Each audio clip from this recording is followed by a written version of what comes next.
in general, the negative voice inside of a man's head tends to be critical. So, do better next time, buddy. It's borderline complimentary. It's critical, but for women, it's cruel.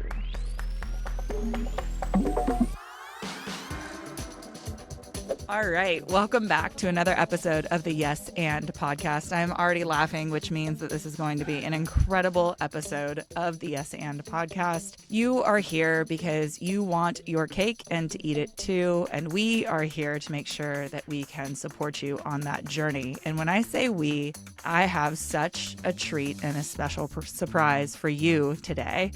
So I have brought one of my really good friends. I can't even say how many years that we've been in orbit of each other. And even though she's like literally just down the road, we're still doing this in separate podcast studios. But it feels like, we were just talking about it, that we're in a bougie New York hotel lobby catching up over drinks. And I hope you go to our social media and check out some of the images of this, because Katherine looks super sexy with her lipstick and all of that. And I look like I rolled out of bed for some reason. And I'm okay with that at 8.5 months pregnant currently. So I am bringing on one of my friends and international speaker, international author, international badass mom, like so many other things. I'm going to put her bio in the show notes, but I know that she doesn't want me to just read off of her bio. So the biggest thing that I loved about her bio is at the bottom, it references like, yeah, here's all the incredible, amazing things I've done. And I've also failed a lot too.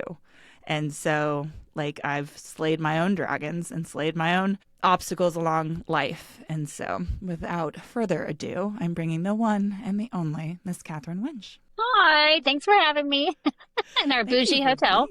Yes, thank you for being here. It's just awesome to have you.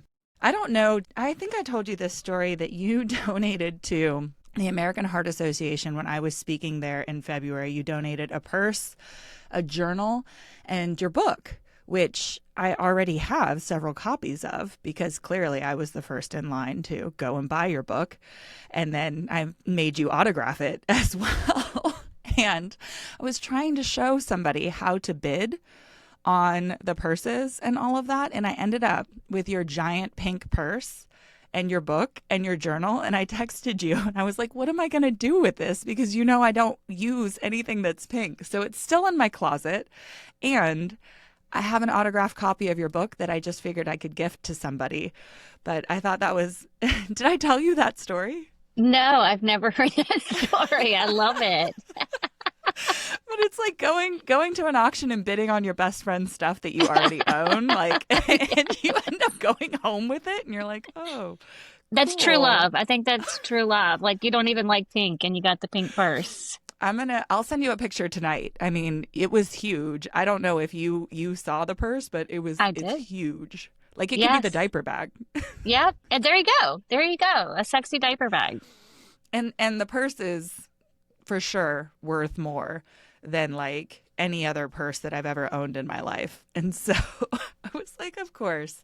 Now, I just need to go somewhere with you to be able to use this purse. And yeah, so you have had so much going on the past several years, all amazing things in supporting moms and supporting Fortune 50 companies in what I would say like being more accessible to both moms from an employment standpoint and from, is it okay to say like a marketing standpoint? Oh, definitely. Yeah. So that's just with the mom complex. And in your book, Slay Like a Mother, which I know you're working on the second one, right? Are we allowed to say that? Can we have some behind the scenes? Yes. You ready? Yeah. Okay. So Slay Like a Mother is a very introspective book, as you know. It's how do you feel about you? What do you say to yourself when no one's listening? How do you compare yourself to other people? Kind of a deep dive on the inside of you. And the second book is still going to be all about self-doubt, because that's my lived experience and a lot of research and expertise that I've developed. And so it's still going to be about self-doubt, but it's going to be about the external societal norms and stigmas and double standards that cause us as women to double down on our self-doubt so that women can understand that it's not just you. You do have the weight of the world on your shoulders. And so it's looking at these external factors, and then the solutions go deeper in that I'm moving away from self-care and starting to talk about soul care and how can Mm, we care for our souls and not just our bodies and our skin. You know, yeah. self-care, I believe, has been co-opted by capitalism, and now it's extraordinarily expensive, and it's, you know, a pedicure is $55, Yeah. and we all know that there's a time and a place for a pedicure. We love them, but all of your problems in life still exist when you leave the nail salon, and so it's a very external solution. It's a very temporary solution, but soul care is going to therapy, and it's talking about your inadequacies, and it's painful sometimes. It's not pampering, it's not always pampering, sometimes it's Yeah. pretty painful. But so that's what the next book will be about. I love that. I love that. And I stole a screenshot from your Instagram. I think it was one of your Instagram stories from you did.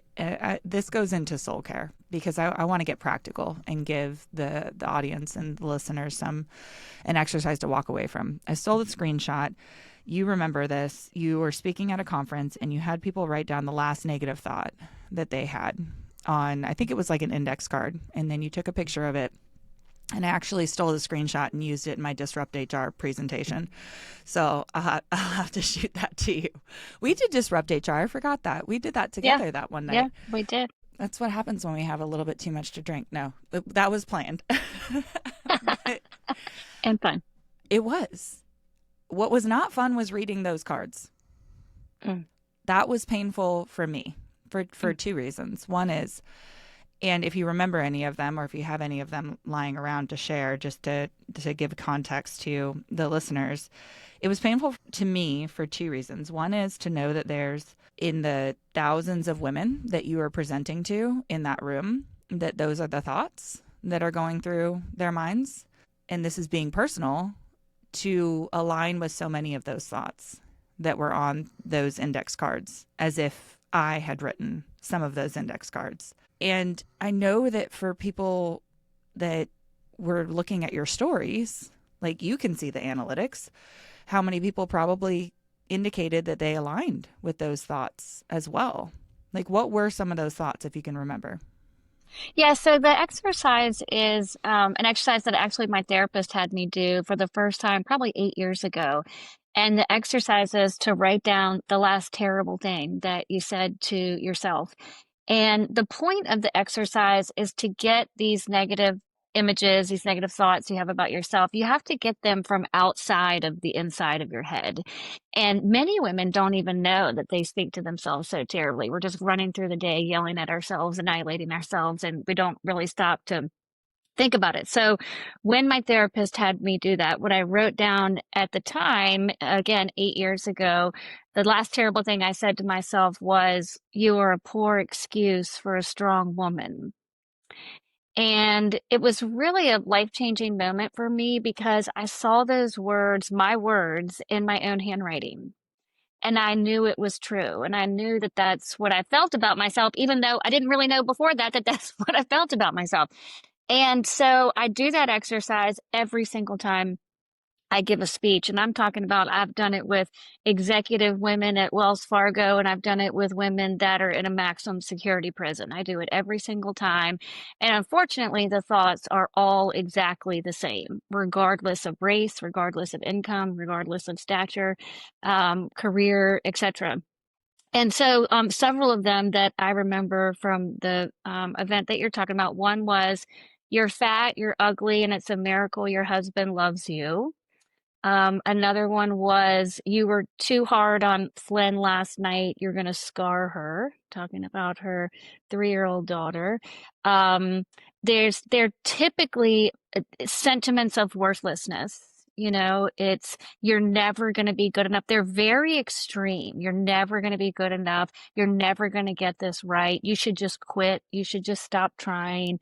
And in Slay Like a Mother, I talk about how I've studied negative self-talk in both women and men. And the difference is, of course, I'm generalizing here, but in general, the negative voice inside of a man's head tends to be critical. So, do better next time, buddy. It's borderline complimentary. It's critical.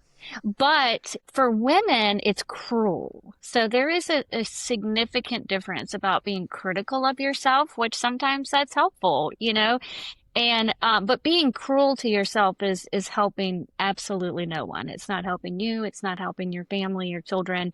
But it is important to get those thoughts out. And for any of the listeners, you can go to slaylikeamother.com and there's a video that plays right on the homepage that has women sharing out loud the last terrible things that they said to themselves. So that's the exercise. And now for the exercise for this podcast episode, what do we do with those thoughts? Now that they're out, what do we do? Well, you have to, the first goal is awareness. So, write them down every time it happens. Put it on a, gum wrapper. It doesn't have to be a journal, it doesn't have to be fancy, but begin to write them down so that you can start to see what is the theme? Is it about your weight? Is it about your marriage? Is it about your job? They tend to be concentrated in, one or two aspects of our lives or area of our lives. So it's like, okay, start to learn about where you're most critical of yourself. But the second step is to know you're never going to completely get rid of the negative self-talk. The Wall Street Journal reported once that we have 80,000 thoughts a day and 70% of them are negative.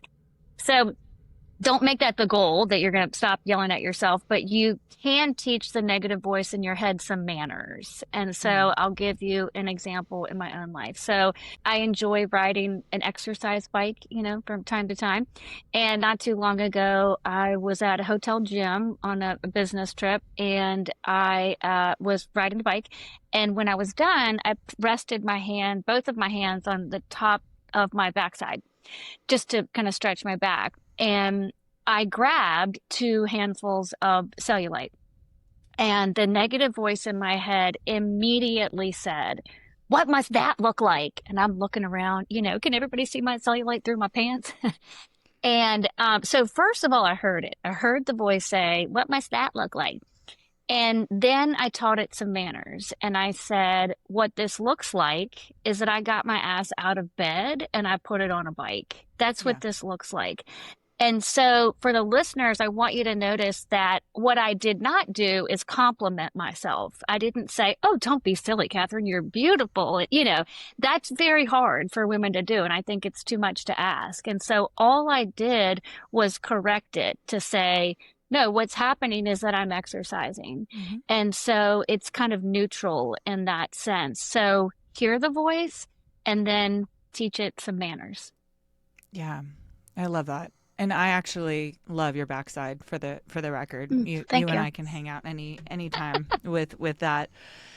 I'm going to compliment you because I don't think we do enough of that for ourselves. And I know that's something else of receiving the compliments, of like really letting it in. That was something else in your book about, was it a mirror exercise of like how we're talking to ourselves, and how do we receive that? I was working with a somatic coach once that was talking about like if it's nourishment, like if it's taking a drink of a smoothie or taking a drink of this life-saving beverage, and how far you actually let yourself metabolize it and digest it. And I think for most women that I've coached and that I've experienced in a corporate space or in entrepreneurship, that loudest voice, as you talk about, is our own. And when we do receive the compliment, it's like we spit it back out. We don't even start to digest it. So along with teaching some manners to the voice, how do you receive from others? I think that the practice when somebody compliments you, what I tell myself is shut the fuck up. Like, just don't say anything, because what we automatically want to do is have a rebuttal. If somebody even says, your dress is beautiful. It's like this old thing, I got it on consignment, and we dismiss it. Or someone says, you're beautiful or you're really smart or you're helpful. And then we immediately say, well, you should have seen what I got on the SAT. No, I'm not, and it's always this rebuttal. And so the practice I do is I just bite my tongue. And when somebody gives me a compliment, I say nothing. Like sometimes I don't even say thank you in the best way. Like I just try to take a big inhale when somebody says something nice to me. And to your point, I'm trying to inhale it, I'm trying to absorb it. And it is a practice, just like, playing the piano would be a practice or doing yoga is a practice. So you do get better at it, Yeah. over time. But even if you're not, even if your mind immediately disagrees with it, I don't think it's okay to disagree with it out loud because your Yeah. soul is hearing that. So I just smile and I inhale, and it works really well for me. And I'm able to hear it because I'm not arguing with the person. Yeah. Something that I enjoy doing, my family has taken some getting used to, is like if I tell you I love you, what's your response? I love you too. It's kind of, I know you mean it, and it's kind of transactional at this point because how many years have we been doing that? Yeah. And so the same kind of thing is with like, thank you. Like, I feel like it's lost a little bit of the energy behind it. Yes. Yes, I agree. So what I switched to was I received that. Mm. And my husband's a Star Wars nerd. I am not. However, there's a scene in Star Wars where Harrison Ford says, I love you to Carrie Fisher. And she says, I know. And so I switched it in my brain. When my husband says, I love you, I tell him I know. And when I receive a compliment from like my parents or my husband, I say, I receive that. And it's just enough psychological interruption for me to Yes. slow down like your breath and inhale. And it disrupts our conversation to be like, why would you say I received that instead of just thank you? And we have this beautiful conversation with my daughters who are now 12 and 6 that but they grew up with you in my life and you've watched them grow up with being able to have this conversation. Like, mommy is intentionally Mm. slowing this down Yeah. and doing my best to really process it. And I wonder how that's going to impact them over the next decade because, I'm in my late 30s. And so it's like I'm doing it for my own sake. And they're still in this period of psychological priming to be able to say, like, what does that actually mean? Where we're not just having that transactional thank you, I love you too. Even my oldest daughter will say it in French. And so it's just enough to kind of pause and be like, oh, she really is comprehending this. Wow. And I am totally going to steal that. That is remarkable. I received that. That it, like you're saying, it's so disruptive because you're right. yeah, Even if you say thanks, it's almost dismissive. It's yeah, like you're right. There's no energy behind it. It's just, it feels flat. And I received that. It's almost like you're saying that verbally, but then mhm, your mind is almost forced to follow exactly, those instructions, exactly. and actually receive it. And what I thought about when you were saying that is it must feel good to the giver of the compliment to you because when somebody has a rebuttal to what you say to them, it doesn't feel good to the person who Yeah, complimented you. But I can only imagine if you said, I received that, then you've received the gift, yeah. that someone gave you and they wanted you to receive it. And yeah, I'm going to be using that. I can't wait for someone to compliment me next. I can't wait for your hubby to come home tonight and do that. Yeah. Well, he's kind He's of short on the compliments, but I might have to wait for somebody else. well, that's why I did it with I love you as well. Mm. It was almost the way that I saw it, like I visualize it, is when you're telling me I love you, I owe it to you to receive it first and not just throw it back at you. Like I do intend to recycle the energy. I do intend to, whether it's to you or whether it's to Guinness or to somebody else in my life, I'm going to do something with your love. And I don't have to just give it right back to you out of obligation. Right. again, doesn't have a lot of energy behind it. Yeah. It's like a reverb. It's just bouncing back. And so that's where we found like I know is it's a comedic awareness of Yeah. like I'm participating in your nerdism, Mm-hmm. and I'm also like programming my brain to say you do know he loves you. Yeah. Like Yeah. somebody just said they loved you. Yeah. And it kind of, for my brain, you said something about like how saying I received that, you're programming yourself. And I can guarantee you for the first 2 months that I did it, super uncomfortable for the first part because it's so unfamiliar for me and Yeah. for the person in the conversation. They're like, how weird. Why wouldn't you just say thank you? I'm like, because I'm working on this. And I don't know that I believed myself, if we're being honest. Yeah. That's But it was beautiful like to I admit. said it. And then Right. eventually I believed it. Yeah. Yeah. I love that. I'm just thinking that like with my husband, I'm trying to think of what I want to say to him when he says, I love you. And the first thing that came to mind was I should just say, thank God. Like, because his love for me really saved me. I dedicated Slay Like a Mother to him. And in the dedication, I said that the world always saw, a light inside of me, but he was the first person that could see that I couldn't see the light inside of me. And that opened me up to changing and healing. And yeah, he could see that I couldn't see it. And so we've been married for 21 years, together for 26. And there were many, many, many, many years that he loved me more than I loved myself. And it sustained me. So that's what I'm thinking, like that I'll say the next time says, I love you. I'm going to say, thank God. And thank God he still does. Yeah. It's a beautiful marriage. It's a beautiful partnership. And it has served me very well. And I'm just so grateful for his love. But I think when I just say it back, it probably doesn't feel as grateful as I feel inside. Yeah. Well, you have the option of saying it in French because he speaks French. Yeah, So yeah, true, true, true, true. you don't have to answer this. And because we're in the spirit of yes and, how long do you think that marriage would have sustained if you did not start loving yourself as much, if not more, than he loves you?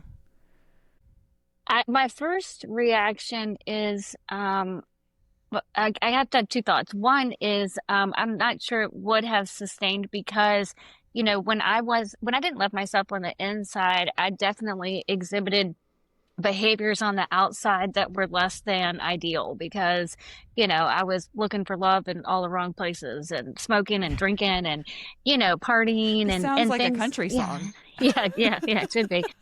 Um, and so, I have a little bit of flair for the dramatic, as my therapist says. And so, I think that those behaviors probably would have escalated just, looking for love and attention in external sources. And so that's not really his jam, and I think that he, over time probably would have lost respect for me. That's my first instinct is to say that. But at the same time, he didn't really know, and the world definitely didn't know how broken I was on the inside because I wore a mask and it was thick and porcelain and beautiful, and I always looked happy, and I definitely had the trappings of success that the American culture says.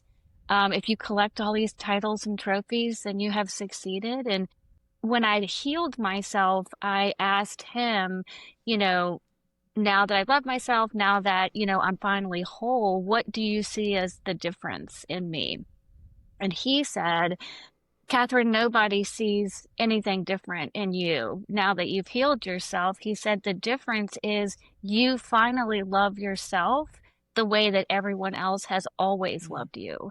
And so I say that because my transformation was internal. And so I don't think most people would see a difference in me. And so I guess there's part of me that thinks maybe it would never have affected my marriage because I appeared happy, I appeared put together, I appeared successful. And, I was an actor on a stage and I was good at acting. And so it's kind of interesting, this internal transformation that I've gone through. And in the most beautiful way. I have nothing to show for it. There is no title, there is no trophy, there is no applause, there is nothing that is coming to me externally and saying, good job, you learned to love yourself. It's like this very quiet revolution. And I'm okay with that now because I don't need the external love as much as I used to. I think it's shifted absolutely everything. I'm biased, and I think it's shifted absolutely everything, though, as far as how it feels to be in relationship with you, because there's that give and receive in that I think that until you really experience what that is, beyond the skin suits that we wear and beyond the masks and beyond this human experience, like it's a very incredible, real connection that I don't think is there until how could you possibly receive and metabolize something that is unfamiliar and foreign in your body? And so I found that the more that I've grown, the smaller my circle has gotten, and the more I'm so fulfilled by those relationships. And Yeah. so one of the things that I wanted to talk about is going from the external. I mean, having all of the titles, having all of the awards. Now, when you take the stage, people are seeing this very accomplished woman who's always been accomplished, let's be honest. But at one point in your life, you said, F it, I'm betting on myself.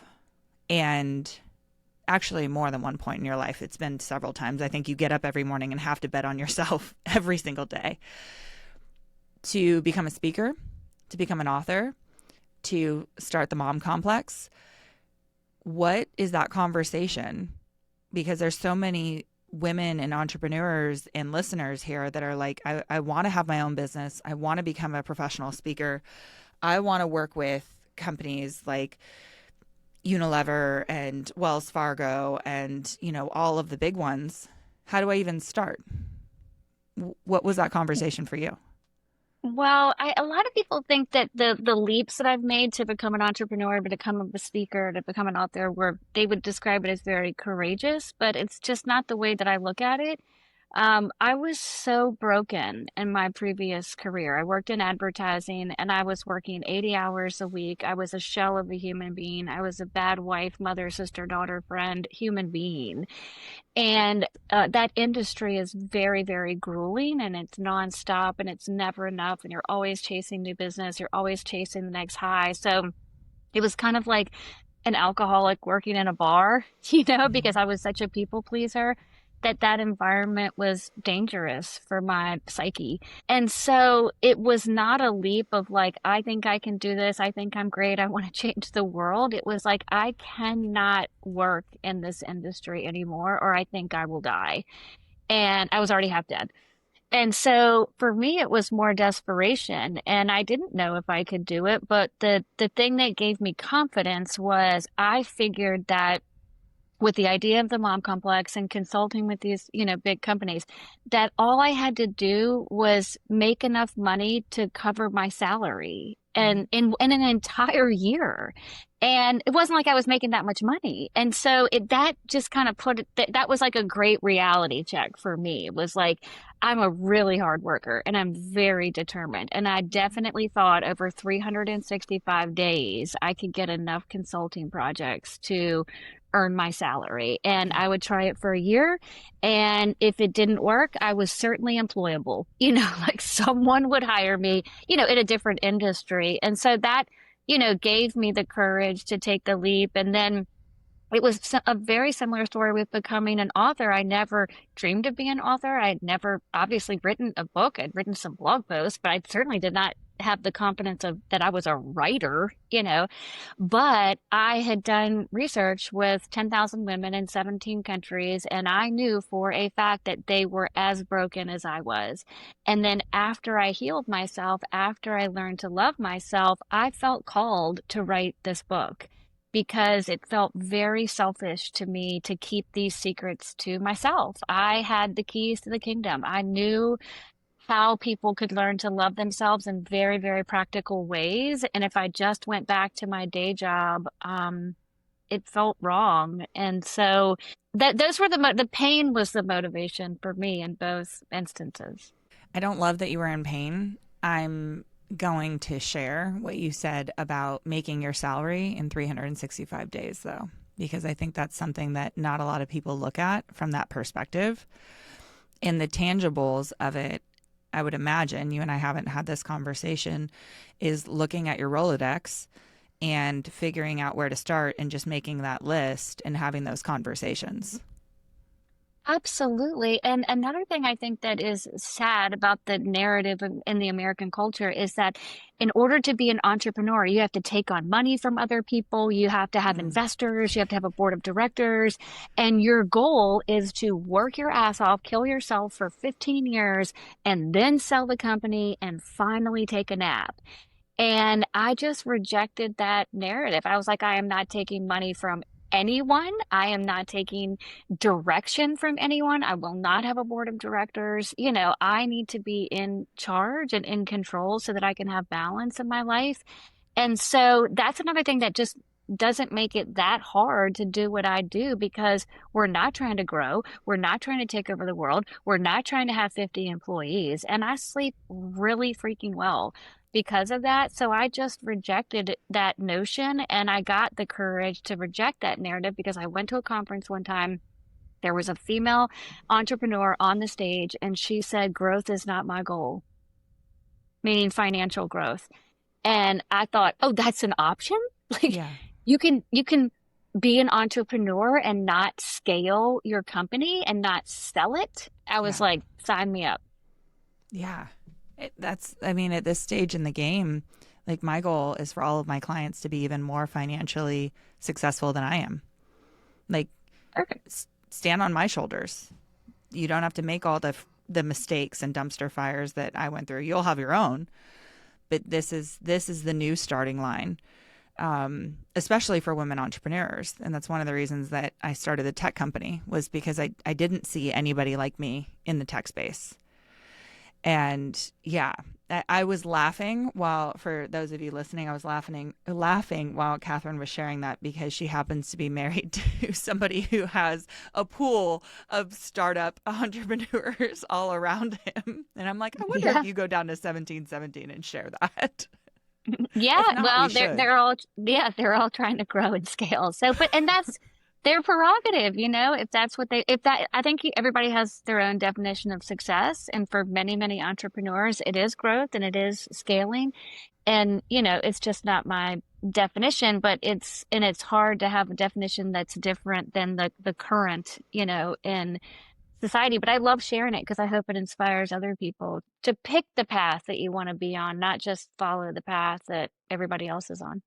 Yeah, I love that. I want to ask you what your definition of yes and is. And before that, if we have time, and I did not plan this or ask you for permission, but that's just how we roll, is we've talked about our personal stories and we've talked a little bit about relationships and we've talked about business. There was something that you shared on Instagram this morning. Hopefully by now the listeners have already looked you up and are following you because you have so much good content on there. But it's about kind of society. And I think that this was a story from an American household of a multiracial family that posted their, or not posted, that put their house on the market. Day one of the showings, they only had white family member photos up. Day two, they only had black family members up. And they received their offers. And the offers that they received on the second day when they only had black pictures and photos of black family members was $100,000 less than the offers that they received on day one. What do you want the listeners to know and your followers to know by sharing that story? And then we're going to go from there. I want people to know, especially people who look like me, that racism is alive and well in this country. And I think it is denied all the time. It is dismissed when Black families, Black individuals, people of color say that racism exists. And a lot of people dismiss that. And I think that that example that I shared on my story this morning, like it is real. It's really, really real. And of course it hurts people, it injures people, it, affects their psyche. It causes them to double down on their self-doubt. But when you see that the offers, the value of their home was devalued by $100,000 when it was perceived to be owned by a Black family. So it goes beyond feelings and racial slurs. It truly impacts people of color. And so I think the first step is we just have to admit it. We have to stop, denying it. And everyone is racist to a certain extent because we have been indoctrinated into a culture that it's in the air. It's everywhere. It's in the education, it's in the medical industry, it's in schools, it's everywhere. And we have inhaled it. So to say that we don't have biased and racist beliefs, it's just simply not true. And I love giving a voice to it. I love supporting, people of color and admitting it. And I hope it helps other people that look like me and you do the same. Yeah. And being able to, like, just like you said with the negative thoughts, I truly believe that that awareness is that first step. And so I appreciate you being able to share that. And I'm proud of you for using your platform to be able to bring some more of that awareness and the support. And I also think it's just incredible if people go back on your timeline. Last year in September, we were in Greece at the same time, but you were in Greece after going and doing a summit. What was the name of the summit in Africa? It was the Women in Film Summit that was hosted in Nigeria, Africa. So it was women in the film industry all around the world. There were probably 19 different countries represented there, and it was hosted in Nigeria. And I donated 500 free copies of Slay Like a Mother and my time, and flew over there and inspired them. And I keep thinking that one day I'm going to go to a corner of the earth where women don't need my message because they've already healed themselves. And it's unfortunately just not the case. I've been to Nigeria, I've been to India, I've been all over the world. And it's heartbreaking that it's the same everywhere. But that's another reason that I wanted to write the book, Slay Like a Mother, because I was doing a lot of speeches, but I felt like I needed to give people a guide. I needed to leave something behind other than, just my punchlines and jokes and stories. And so I love to think about that book, in the hands of a very diverse population all over the world. I was reading the book on my way back from Ireland, and I was sitting next to the former governor. He was the governor at the time of Maryland. Had no idea that that's who this was, which is why I think it's so great about humans and perception and perspective. And I handed him the book because I was just like, he made some kind of comment, and I won't tell you like what the comment was or what his name is for out of his protection. Not that he needs protection. And I hope that I just found it so ironic and aligned what I was reading in your words and then what I heard him say to the flight attendant. And so I went to get up to go to the restroom, and I just handed him the book where I was reading it. And the flight attendant saw me do that because the flight attendant was waiting with Guinness, my service dog. For those of you listening, I know Catherine knows who Guinness is. And it was just like, in what other universe do we have this perfectly orchestrated moment where I'm reading your words at this particular time? And that was last year. And when did the book come out? Because I feel like I've read it a couple times. Yeah, well, that's the way the universe works, Yeah. it's all aligned, it's all connected, and that was meant to be. You were meant to hear that, you were meant to be reading that exact passage, and I don't often hear those stories, so it's so rewarding to me to hear, like I can picture that happening, and it's what I always dreamed of, people reading this book, being moved by it, and sharing it with other people. It's just that ripple effect that, Yeah. was always, it's never been about book sales or money or anything like that. It's about the ripple effect of the healing and the impact. So, I love that you shared that. I want to make sure that people understand, like, even though that we're friends, and even though I read the book when it came out, I have picked it up and read it again, and I've read parts of it to my children, and I've given it away. And I think that it's important that you go to the show notes and you get the book, not just for yourself, but there's somebody else in your life. And it really is a different kind of book. That's how I'm going to leave it is, what I've learned is the person that I'm reading it isn't the same person that started reading it, that finishes reading it, and that comes back to it in 6 or 12 months.